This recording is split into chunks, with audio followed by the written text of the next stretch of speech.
OK, we're going to start, though, with that developing story in Lisbon. Real Madrid's Champions League playoff tie at Benfica was stopped for 10 minutes after Vinicius Jr. reported alleged racist abuse by an opponent. A number of the newspapers are covering this, including The Sun. Just to fill you in on what happened, Sun here has got it there. Vinicius walk-off. A number of other newspapers have picked up on it as well, because it is a big story. This not the first time it has happened. Vinicius walk-off, Brazilian in race row by Martin Blackburn in The Sun. He just scored, Vinicius Jr.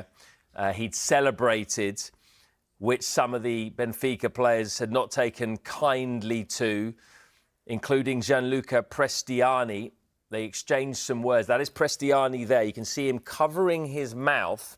They exchanged words. Then Prestianni covered his mouth, said something, and immediately Vinicius Jr. ran to the referee and told him he'd been racially abused. The referee then immediately stopped the game, as is the UEFA protocol, and it was stopped for 10 minutes in the end. You can see the referee here being told by Vinicius. This is in The Guardian.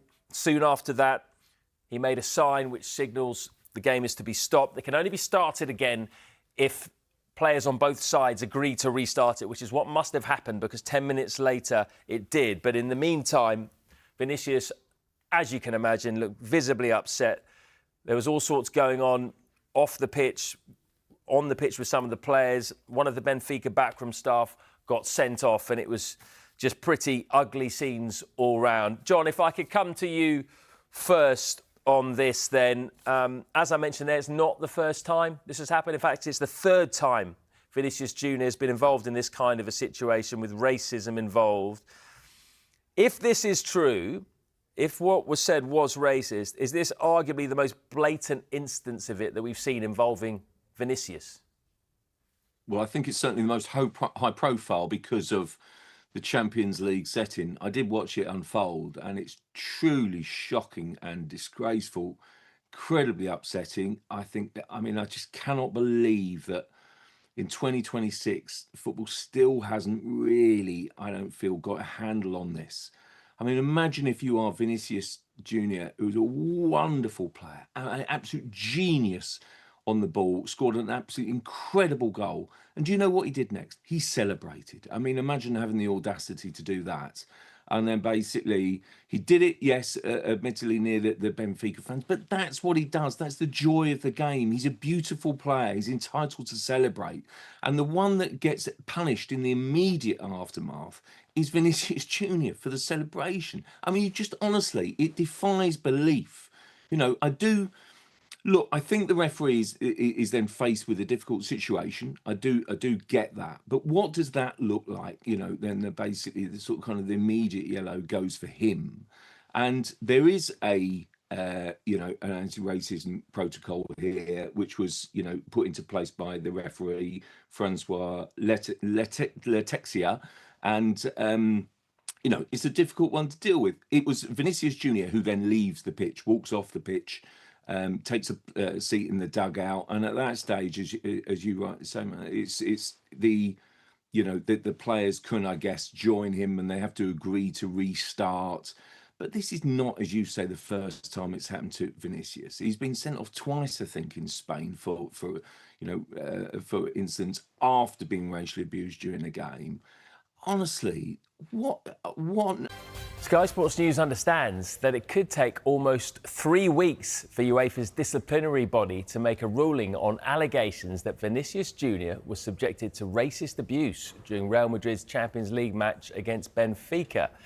It is understood that UEFA's ethics and disciplinary investigator will take time to interview the relevant parties before putting together a report for the disciplinary body, who will make a decision over any further punishment should they see fit. There is no official timescale on investigations.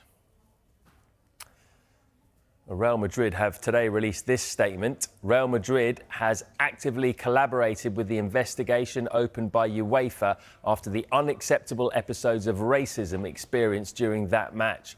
Real Madrid appreciates the unanimous endorsement, support and affection that our player Vinicius Jr. has received from all areas of world football. Real Madrid will continue to work in collaboration with all institutions to eradicate racism, violence and hatred in sport and society.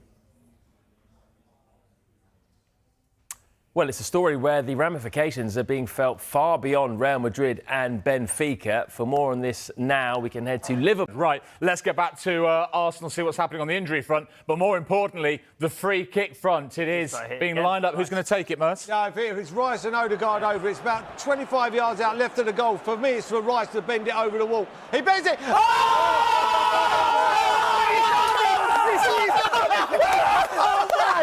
What a goal! Did you see? Oh my! He's in his free kick and he's bent it into the top corner. It's a phenomenal free kick. Oh my God! Rice, baby! Wow! Wow! What a goal! Honestly, I can't explain. The first one was good.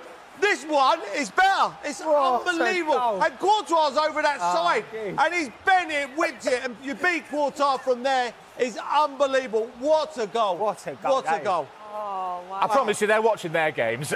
Oh, my goodness. What did I just say? In 338 games for West Ham and Arsenal, Declan Rice had never scored a direct free kick. He has just scored two in 12 minutes. Two free kicks of the highest order. Beckham would have been proud of those. And Arsenal and the Declan Rice double are 2-0 up against the holders, Real Madrid. And Arsenal fans will enjoy watching those over and over again. Two beauties from the boot of Declan Rice. And Arsenal in control now against the European champions with 20 minutes to go.